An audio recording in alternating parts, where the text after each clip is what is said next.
নমস্কার। কবিগুরু রবীন্দ্রনাথ ঠাকুরের লেখা ব্যাকুল। অমন করে আছিস কেন মাগো, খোকারে তোর কোলে নিবি না গো? পা ছড়িয়ে ঘরের কোণে কি যে ভাবিস আপন মনে, এখনো তোর হয়নি চুল বাঁধা। বৃষ্টিতে যায় মাথা ভিজে, জানলা খুলে দেখিস কি যে কাপড়ে যে লাগবে ধুলো কাদা।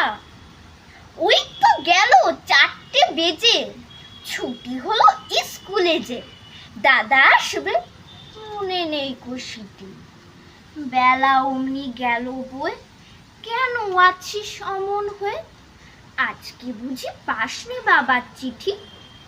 পেয়াদাটা ঝুলির থেকে সবার চিঠি গেল রেখে। বাবার চিঠি রোজ কেন সে দেয় না?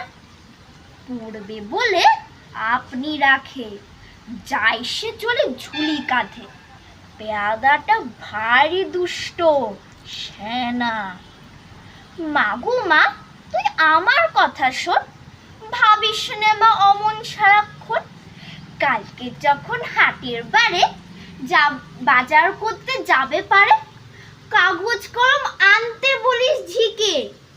দেখো ভুল করব না কোনো, ক খ থেকে মূর্ধন্য ন, বাবার চিঠি আমি দেব লিখে।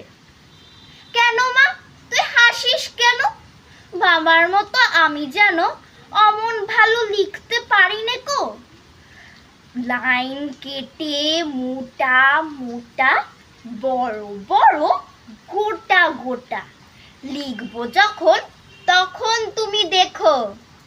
চিঠি লেখা হলে পরে বাবার মতো বুদ্ধি করে ভাবজ দেব ঝুলির মধ্যে ফেলে? কখনো না। আপনি নিয়ে যাব তোমায় পড়িয়ে দিয়ে, ভালো চিঠি দেয় না ওরা পেলে। নমস্কার।